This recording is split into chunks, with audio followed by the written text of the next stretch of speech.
Hello everyone, कैसे हैं आप लोग। आई होप अच्छे होंगे। तो आज हम लोग इस वीडियो में बात करने वाले हैं लेवल 1, लेवल 2, लेवल 1, लेवल 2 ये क्या है। कभी बोलते हैं लेवल 1 का जीडीएस बीपीएम है, कभी बोलते हैं लेवल 1 का जीडीएस बीपीएम है, कभी बोलते हैं लेवल 2 का जीडीएस बीपीएम है, कभी बोलते हैं लेवल 2 का जीडीएस बीपीएम है। एक्चुअली में क्या है भाई साहब, ये क्या है। तो सारे जीडीएस जो नए जीडीएस है, पुराने लोग को तो मालूम है कि लेवल 1 और लेवल 2 क्या है, नए को भी मालूम है, लेकिन कुछ जो हमारे सब्सक्राइबर है कंफ्यूज हो जाते हैं कि लेवल 1 और लेवल 2 में क्या अंतर है, लेवल 1 से लेवल 2 में कैसे जाया जाता है, क्या करना पड़ेगा, लेवल 1 का सैलरी 10,000 है, लेवल 2 का सैलरी ज़्यादा क्यों है, कैसे बना जाता है, क्या करना पड़ेगा, कौन बनता है। ठीक है, तो ये बहुत सारे क्वेश्चन दिमाग में घूमता है, जवाब मिलता नहीं है। तो आज कुछ वीडियो बनाए थे सैलरी रिलेटेड, जीडीएस का सैलरी जो लेवल 1 लेवल 2 इस तरह से डिफ्रेंशिएट करके हम वीडियो बनाए थे कि ये लेवल 1 का सैलरी है, ये लेवल 2 का सैलरी है, ये लेवल 1 का जीडीएस बीपीएम है, ये लेवल 2 का जीडीएस बीपीएम है। तो इस तरह का बहुत सारे कन्फ्यूजन क्रिएट हुआ है आज के वीडियो से। तो वीडियो बहुत ही इंफॉर्मेटिव था, अच्छा लगा हमें भी वीडियो बनाने में, देख के भी बड़ा अच्छा लगा था, बहुत इंफॉर्मेटिव वीडियो था। मार्च तो लास्ट होता है, तो मार्च में जो सैलरी मिलता है सब लोग एक्साइटेड रहते हैं कि मार्च में एक्चुअली मार्च में कितना सैलरी आया नहीं आया, तो ये सब लोग एक्साइटेड रहते हैं खोजबीन करने के लिए। तो इसी वीडियो की वजह से ये सब कंफ्यूजन क्रिएट हुआ है। एक्चुअल में लेवल 1 और लेवल 2 में क्या अंतर है ये बताते हैं। जब नया नया कोई जीडीएस ज्वाइन कर लेता है, चाहे जीडीएस बीपीएम हो, चाहे जीडीएस एबीपीएम हो, चाहे पेकर हो, तो पेकर डाक सेवक सबको एबीपीएम ही बोलने लगा है। ठीक है, एक होता है बीपीएम, एक होता है एबीपीएम। जब नया नया जीडीएस ज्वाइन करता है तो उसको लेवल 1 पे रखा जाता है। ठीक है, लेवल 1 पे वो रहेगा, लेवल 1 पे। ठीक है, चाहे जीडीएस बीपीएम हो, चाहे जीडीएस एबीपीएम हो, या डाक सेवक जिसको बोलते हैं, सब लोग लेवल 1 पे रहता है। लेवल 1 का रहने का मतलब है कि उनको 4 घंटा की ड्यूटी दिया जाता है, 4 घंटा ही वो ऑफिस में लीगली काम करेगा, 4 घंटा का ही उनको सैलरी दिया जाता है गवर्नमेंट की तरफ से।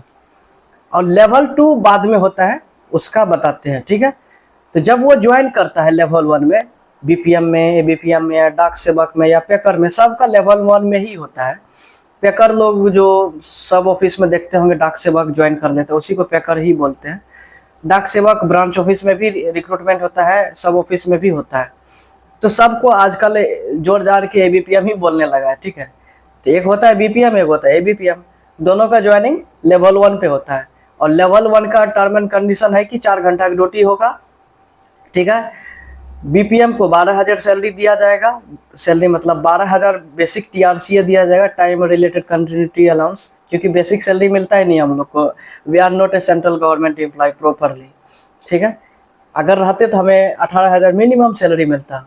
ठीक है, तो यहीं से एक पहचान बनता है कि हम लोग एमटीएस का लाइट है, जैसे फेसबुक लाइट होता है ना, यूट्यूब लाइट होता है। ठीक है, मतलब उसका स्मॉलेस्ट वर्जन, ठीक वही। तो हम लोग का फर्स्ट लेवल पे होता है ज्वाइनिंग, 12,000 या 10,000 बेसिक सैलरी रहता है, फिर उसका डियरनेस अलाउंस होता है, और ऑफिस मेंटेनेंस अलाउंस या स्टेशनरी चार्जेस जो मिलता है, इतना ही मिलता है, उसके अलावा और कुछ एक्स्ट्रा चीज़ नहीं मिलता है। ठीक है, हाँ साइकिल मेंटेनेंस अलाउंस मिल जाता है, लेकिन इतना भी नहीं मिलता है। इतना इतना मिलता है कि आप 1 मिनट में कहीं पे जाकर के नाश्ता करेंगे, खर्चा हो जाएगा। ठीक है, तो ओवरऑल बेसिक टीआरसीए मिलता है और डीए मिलता है। 4 घंटा की ड्यूटी के लिए बीपीएम को 12,000 दिया जाता है, और 4 घंटा की ड्यूटी के लिए एबीपीएम को 10,000 दिया जाता है।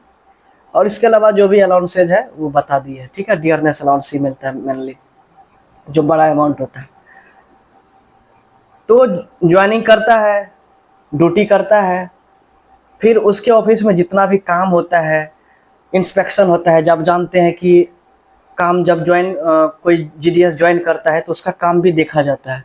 हर 3 महीना पे इंस्पेक्शन होता है ओवरसियर के द्वारा, 3 महीना पे, 3 महीना के अंतराल में इंस्पेक्शन होता है। 4 बार इंस्पेक्शन होना मांगता है, 3 महीना, फिर 3 महीना, फिर 3 महीना, फिर 3 महीना, 12 महीना में 3-4 बार इंस्पेक्शन होता है ओवरसियर के द्वारा। तो जो आपका परफॉर्मेंस है, जिस तरह से अकाउंट खोलते, वर्कलोड क्या है, कैसे आप काम करते हैं, आपका काम करने का स्ट्रेटजी क्या है, कितना हाई लोडेड ऑफिस है, प्रेशर कितना है काम करने में, ये सब चीज़ वो जाते हैं इंस्पेक्शन करके और रिकॉर्ड उस बनाते हैं। ठीक है, रिपोर्ट बनाते हैं और रिकॉर्ड मेंटेन करके रखते हैं कि आपका क्या क्या काम हुआ, कैसे हुआ, नहीं हुआ, कितना अकाउंट खोले, ट्रांजैक्शन सब क्या है, नहीं है, पासबुक सब चेक होता है। फिर उसके बाद 1 साल पर इंस्पेक्टर का इंस्पेक्शन होता है। ठीक है, एक साल, प्रत्येक 1 साल पे, ठीक है, इच 1 ईयर पे, 1 ईयर के इंटरवल पे इंस्पेक्टर का इंस्पेक्शन होता है। फिर 2-3 साल पे सुपरिटेंडेंट होता है। तो उससे पहले ही इंस्पेक्टर आते हैं और वही रिकमेंड करते हैं कि इनका वर्कलोड कैसा होना चाहिए। ठीक है, जिस तरह का आपका काम रहता है, जिस लेवल का आपका काम है, जितना हाई लोडिंग काम आपका है, तो वो इंस्पेक्शन करके जाते हैं। फिर जब वर्कलोड लिया जाता है तो सुपरिटेंडेंट जब वर्कलोड मांगते हैं कि किस ऑफिस का कैसा परफॉर्मेंस रहता है अकॉर्डिंग टू इंस्पेक्शन रिपोर्ट, तो वो लोग क्या करते, रिकमेंड कर देते हैं कि हाँ इस ऑफिस में ज़्यादा काम हो रहा है, इस ऑफिस को लेवल 2 में कर दो। ठीक है, तो उस ऑफिस का जो भी बीपीएम है या एबीपीएम है, सबको लेवल 2 में कर दिया जा सकता है। उसमें जरूरी नहीं कि सिर्फ बीपीएम का ही इंस्पेक्शन करने आते हैं इंस्पेक्टर, एबीपीएम का भी इंस्पेक्शन हो जाता है, साथ साथ ही देखता है कि कितना लेटर आ रहा है, डिलीवर कितना हो रहा है, रिटर्न कितना हो रहा है, डिलीवरी करने का एक्यूरेसी कैसा है, किस तरह से काम करता है, ऑनेस्टी से करता है कि नहीं करता है, कोई कांड तो नहीं कर दिया है, लेटर सब छुपा कर रख तो नहीं दिया, तो सब कुछ देखता है, ओवरऑल पूरा रिपोर्ट बना कर ले जाते हैं। तो इससे क्या होता है, बीपीएम का भी लेवल 1 से लेवल 2 में बढ़ने का संभावना हो जाता है, एबीपीएम का भी लेवल 1 से लेवल 2 में बढ़ने का संभावना हो जाता है। मान लो कि ऐसा नहीं हुआ है तो फिर क्या होता है कि साल जैसे अप्रैल में, पिछले साल अप्रैल में हम लोग वर्कलोड दिए थे, तो अभी तक उसको रिवाइज नहीं किया गया, देखा नहीं गया और उसको अप्लाई नहीं किया गया, इस नहीं तो हमारा लेवल 1 से लेवल 2 हो सकता था। 1 साल हो गया तो क्या होता है, अभी अप्रैल चल रहा है तो अप्रैल में ही मान लो बुला लेगा कि आपका वर्कलोड लेना है, तो क्या करेंगे, सारा जर्नल सब उठा कर ले जाएंगे, BO journal, SB journal, RD journal, TD वगैरह वगैरह सब कुछ। ठीक है, ऑफिस इंस्पेक्टर ऑफिस में बुला करके वहाँ पे आपका वर्कलोड लेगा। एक पेज आता है, उसमें लिखना है कि 3-3 महीना का, जैसे कोई मंथ दे देगा, जैसे मान लो जनवरी दे दिया, अप्रैल दे दिया, या अक्टूबर दे दिया, दिसंबर दे दिया, तो इस महीने में आपका वर्कलोड देखेगा, आप कितना ट्रांजैक्शन किए हैं, कितना वाउचर का काम हुआ है, कितना रुपया लेन देन हुआ है, डिपॉजिट विड्रॉल छोड़ करके, जो आप कैश लेते हैं वो छोड़ करके। ठीक है, या कैश जो भेजते हैं, सब ऑफिस से जो कैश लेते हैं और सब ऑफिस को जो कैश भेजते हैं उसको छोड़ करके जितना भी ट्रांजैक्शन हुआ है पासबुक का, वो सब चीज़ देखा जाएगा। फिर लेटर कितना आया, कितना डिलीवर हुआ, सब चीज़ देख करके वहाँ पे कंप्यूटर पे टिक करना रहता है। उस मतलब एक तरह से सोचो, पॉइंट दिया जाता है कि इतना पॉइंट, जैसे होता है ना कि पॉइंट देता है, कितना पॉइंट मिला है, एवरेज आपका देखा जाता है पूरा साल भर का परफॉर्मेंस। ये महीना का कुछ महीना का जो उसमें बताता है कि इस महीना का वर्कलोड बताइए, तो आपका जितना ट्रांजैक्शन हुआ है, जितना रुपया को सब कुछ देते हैं। ठीक है, उस तरह से आपका वर्कलोड लिया जाता है। फिर सुपरिटेंडेंट के द्वारा रिवीजन होता है कि किसको रिकमेंड करना है लेवल 2 के लिए, किसको लेवल 1 के लिए। ठीक, इस तरह से होता है। ठीक है, तो आपका वर्कलोड, आपका वर्क प्रोफाइल डिसाइड करेगा आप कितना काम करते हैं।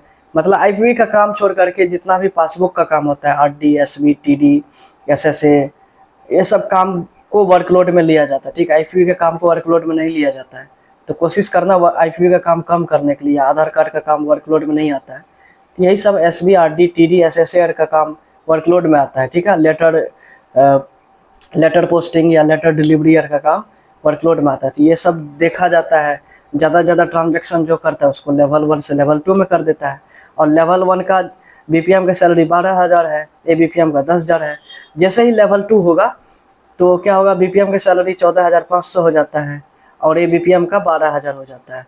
यानी लेवल 1 का बीपीएम, लेवल 2 का एबीपीएम दोनों बराबर हो जाता है। तो आप ट्रांसफ़र भी लेकर के कहीं जा कर के बीपीएम बन सकते हो। मान लो कि आपको लेटर डिलीवरी में परेशानी हो रहा है, नहीं करना चाहते हैं, तो आप बीपीएम भी बन सकते, किसी ऑफिस में जाकर के ट्रांसफ़र कर लो जहाँ पे बीपीएम का पोस्ट वैकेंट है। इस तरह से आपका लेवल बढ़ता है, धीरे धीरे आपका काम देखा जाता है साल भर का, उसके बेसिस पे आपका लेवल 1 से लेवल 2 कर दिया जाता है। नियम तो 1 साल पे बोलता है कर दिया जाता है, लेकिन हमारा 3-4 साल हो गया, अभी तक कुछ हुआ नहीं है। देखो, अगर काम में आ जाए, सब एक्टिव रहे तो जल्दी जल्दी सब कुछ हो जाएगा। हमारा इतना दिन का सैलरी लॉस हो गया, अगर लेवल 2 हो जाता तो कितना ज़्यादा बढ़ जाता। लेकिन हमें कोई असर नहीं होता है, क्योंकि हमारा ऑफिस में ज़्यादा कमीशन रिलेटेड काम होता है, तो हमें फ़र्क नहीं पड़ता है। बट जिस ऑफिस में कम काम होता है, जैसे RDR का काम ज़्यादा होता है, तो सब ऑफिस में फ़र्क पड़ता है। ठीक है, तो इस तरह से है, लेवल 1 से लेवल 2 किया जाता है, वो आपके हाथ में है। आप कितना काम करते हैं, अकाउंट कितना खोलते हैं, ट्रांजैक्शन कितना करते हैं, पब्लिक को अपने ऑफिस में कितना बुलाते हैं, कन्वेंस करते हैं, पब्लिक आपके काम से कितना आता है। पब्लिक आएगा तब वर्कलोड बढ़ेगा, ऑफिस का रिवेन्यू बढ़ेगा, तो आपका सैलरी भी बढ़ सकता है, आपका लेवल 1 से लेवल 2 हो जाएगा। एक तरह सोचो, GDS में ही प्रमोशन हो गया। GDS सेमी पोस्ट पे आपका प्रमोशन हो गया लेवल 1 से लेवल 2। इससे क्या, काम तो वही करना पड़ेगा, बस सैलरी बढ़ जाता है। ठीक है, लेवल 1 में 4 घंटा करना पड़ता है, लेवल 2 में 5 घंटा करना पड़ेगा, तो उसका 14,500 या 12,000 बेसिक सैलरी हो जाता है। ठीक है, तो आप आई होप समझ आ गया होगा। वीडियो लॉन्ग हुआ है, आप पूरी अच्छे से देखिए, समझ आ जाएगा। ठीक है, मिलते हैं नेक्स्ट वीडियो में। नए हैं तो चैनल को सब्सक्राइब कर लीजिए और थोड़ा शेयर कर दीजिए वीडियो को। ठीक है, ताकि मेरे चैनल का ज़्यादा से ज़्यादा व्यू आए और लोगों को नॉलेज मिले। टेलीग्राम या फिर व्हाट्सएप ग्रुप में शेयर कर सकते हैं। बाय। ओके।